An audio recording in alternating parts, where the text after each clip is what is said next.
Hey, ladies and gentlemen, today we are going to be talking about meiosis. Not to be confused with mitosis, which we just finished. You remember, guys, mitosis was about taking one cell and splitting it into two cells, right? Wrong. Details, guys. The cell splitting is cytokinesis. Mitosis was about the nucleus and the DNA inside that nucleus, right? So we had to take the DNA during a cell cycle, it got replicated. So we have two copies, right? Mitosis is about splitting the copies away from each other. That's mitosis. And then the cell splits. So we end up with two copies of the exact same DNA in two different cells.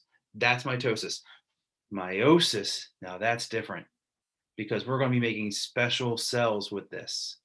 Sperm and eggs, reproductive cells, right? You can't reproduce with a complete strand of DNA because then if dad gives a complete strand and mom gives a complete strand, 46 and 46, oh, that's 92 chromosomes. That's a whole lot of mutations going on. No, we need half codes, half in dad's sperm, half in mom's egg, put them together to make a whole code, one whole strand of DNA, 46 chromosomes.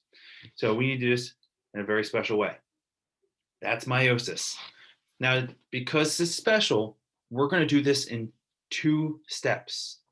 So it's not just meiosis. We're going to call it meiosis I and meiosis II. So we're going to split this across 2 different days. Meiosis I is today, and then next time will be meiosis II. So let's jump into the notes.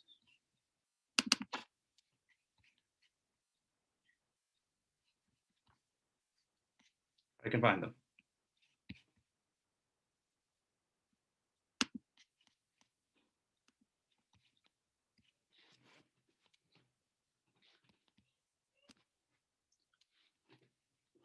Talking about meiosis.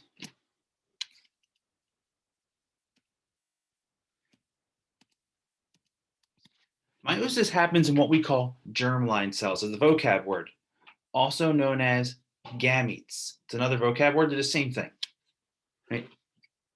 These are your reproductive cells. Men, you're making sperm. Ladies, you're making eggs. Right? Those are your germline cells or your gametes. You are looking at here is known as a germline. This is a germ cell on the top, and this is the germ line to make your gametes. So gametes, germline cells, reproductive cells, all the same thing. It starts off with one diploid cell. Remember diploid from mitosis section? Diploid means you have 2 copies of every chromosome, one from mom and one from dad. And they're both talking about the same aspect of your body. Maybe this is talking about height, right? Mom says you're short, dad says you're tall. Who wins that argument? We'll talk about in a different chapter, but you have both codes. We have to separate them. So first off, cell cycle. G1, it grows. S, you replicate the DNA. So now we have 2 reds and 2 blues because it got replicated. And then in mitosis, this is going to be a confusing part. Here's a comparison. In mitosis, we separated the 2 reds and we separated the 2 blues away from each other. No, we're not doing that this time. Meiosis, they're going to stay together at first. We're going to separate moms from dads. So moms is going to go one way, dads is going to go the other way. Yeah, there's a little blue in the red, red and blue. We'll talk about that later. And now these are what's known as haploid. We cut this in half. Now we have half the DNA here, half the DNA here. Then we are going to go into meiosis II, which means we basically do mitosis again. We are going to then take the 2 identical, well, kind of identical chromatids and split them apart to make 2 cells out of this, and we're going to make 2 cells out of this. So now we have 23 chromosomes in each cell, and each one is slightly different. So we have 4 slightly different sperm or 4 slightly different eggs. So that is the difference between mitosis and meiosis. Like I said, there were 2 stages here. The last one was, that last picture was okay, but this one shows a bit more detail. Here we have interphase, which is, the cell cycle, G1, S, G2, all that stuff is happening. And then Instead of mitosis, we jump into meiosis. But it's going to be the same basic phases, guys. We don't have to relearn too much. Right? Remember, mitosis was prophase, metaphase, anaphase, telophase. Same thing here. Prophase, metaphase, anaphase, telophase, except since we're doing it twice, we're going to call it prophase 1. And then, metaphase 1, anaphase 1, telophase 1, cytokinesis. And then we would go into meiosis 2. Notice now I got 2 sets because in meiosis 1, this cell split in half. So now we got this cell going this way and this cell going that way. And that's what we're looking at here. And then prophase 2, metaphase 2, we're doing it all over again. Prophase 2, metaphase 2, anaphase 2, and then telophase and cytokinesis 2, and we get 4 cells. So meiosis 1, again, look at the chromosomes. We have one from mom, one from dad, another one from mom, another one from dad. There's only 2 sets here. We should have 23 pairs, but you won't be able to see it in this picture if they were that cluttered. So we're only seeing 2 pairs. There should be 23. They line up in the middle in metaphase. Instead of one single file line, we have 2 lines because they're paired up. That's the difference. They're paired up in meiosis. That's the big difference. So in anaphase, when they pull apart, instead of the copies getting ripped apart, the one from mom gets moved away from the one from dad. The one from mom and the one from dad. And then the cell splits around them. So we had 23 pairs, then we get 23 on this side, 23 on this side. Remember, the copies are still together. So in meiosis 2, we got to split the copies apart. So now we get 23 chromatids going one way, 23 chromatids going the other way. So we have 23 in this cell, 23 in this cell, 23 in this cell, 23 in this cell. And we get 4 half cells. We call them haploid. We're looking at right now chromosomes before DNA replication. All right. So this is not mitosis. This is not meiosis. This is still within interphase. This is G1 before S. And so we see 1 chromosome. And we have another one that looks kind of like it. So because they're basically the same chromosome, just one from mom, one from dad. One from mom and one from dad. One from mom and one from dad. One from mom, one from dad. This is what it looks like before DNA replication. And I'll come back to this in a second.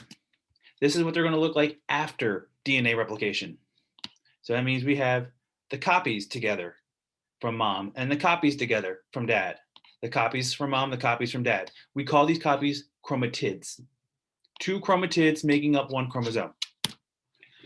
When we have them together, one from mom, one from dad like this, we call them homologous chromosomes. It's a vocab word. Or we can shorten it to just homologs. That's a bit easier. Homologs. So this is 1 homologous pair. These 2 together are homologs, one from mom, one from dad. Another pair of homologs, another pair of homologs. When we have after DNA replication, just 4 chromatids, but it's still 2 homologs. Still 2 homologs, 1 structure from mom, 1 structure from dad. We need to separate them out. Another key word that we have is tetrad. Tetrad is when the homologs are connecting to each other. Like that. So they're not just going to appear, they appear like this in mitosis, but in meiosis, boom, they are fused together. And that's important. So when they line up in metaphase down the middle, they line up in pairs instead of single file line. Remember, tetra is Greek. It means 4.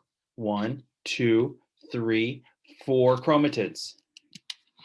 We need to separate all 4 of those chromatids away from each other to make 4 cells. So let's go into this. In meiosis, interphase does not change. Remember, meiosis and interphase are not the same thing. The cell cycle, G1, S, G2, and M phase. G1, S, and G2 are interphased, goes unchanged. This time though, M instead of mitosis stands for meiosis. So interphase is unchanged, exactly the same as it was in mitosis. It's going to grow in G1. The DNA is going to replicate, which was not shown in S, and then these centrioles are going to replicate in G2. Nothing changes. But here is where things start changing. Meiosis I, split up in prophase, metaphase, anaphase, telophase, just like before. Prophase I, this time the homologs pair off. Instead of just individual chromosomes floating around, we are going to pair up similar chromosomes. One from mom, one from dad. And they're going to form the tetrad. See, a tetrad of four homologous chromatids. So mom and dad together, and they are what's called crossing over. Meaning they're going to be swapping genetic information right here because they're actually chemically bound together as one structure. Crossing over explains why new combinations of traits appear in offspring, meaning this is the reason why you and your siblings are not identical. Unless you're identical twins, that's a different thing. We'll talk about that later. But otherwise, you and your siblings may look similar, but you're not identical. That is because even though you got this from dad and this one from mom, right? Your kids, when you have kids, those siblings are not going to be made out of this one and this one, right? This one and this one are identical. But when they form a tetrad and they mix up and then they get separated, now we have a brand new combination. This is called crossing over. When they split up, when they meet together, and now this light purple and this dark red swap info. And now this dark purple and this orange one swap info. And now we have 4 different genetic codes. One chromatid, a different chromatid. If the sperm fertilizes the egg, that's a kid. Well, this is not a sperm. This is a chromosome inside the sperm. If a sperm with this chromosome fertilizes the egg, you have a kid. If a sperm with this chromosome fertilizes an egg, you have a different kid. And this one would be a different kid. And this would be a 4th one, 4 different kids. Even though they came from the same parent, from the same pair, they were altered. That's crossing over. When they pull apart, info has been exchanged.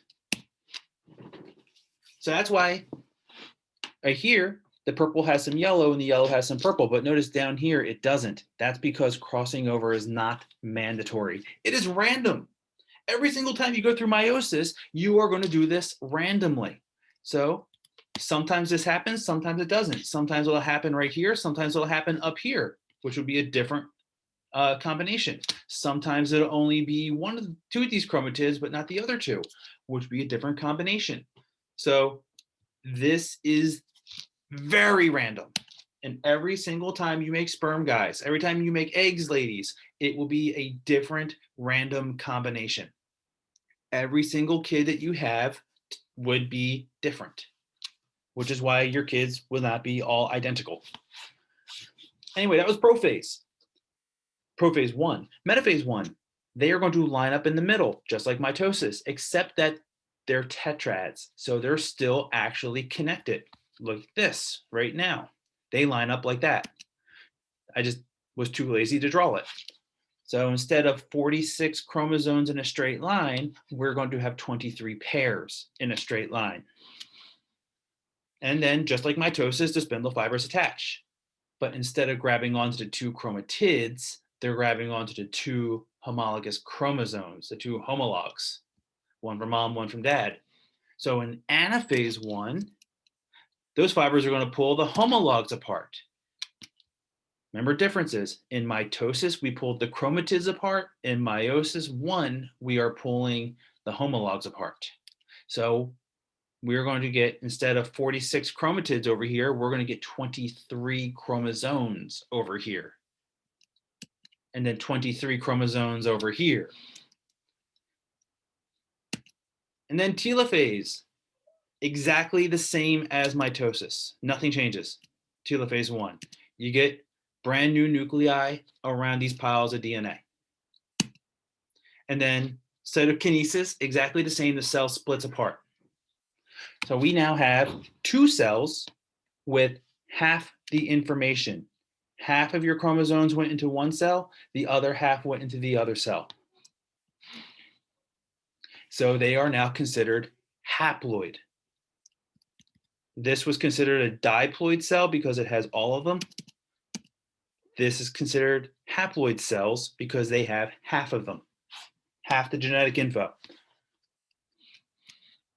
Now, we're not done yet, but we're done for today. When we come back next time, we're going to talk about meiosis II because this is not complete. Notice those identical copies, those chromatids are still together. And just like mitosis, we have to split those apart. So this blue chromatid is going to go in one cell. This blue chromatid is going to go into another cell. Same thing up here. This purple one is going to go in one cell. This purple with yellow is going to go into another cell. And same thing over here. We are going to end up with 4 cells. And we will talk about how this happens next time in meiosis II. Ladies and gentlemen, right now there should be a video waiting for you in the Google Classroom. It's just a fun thing to watch. Go enjoy that. And I will see you next time.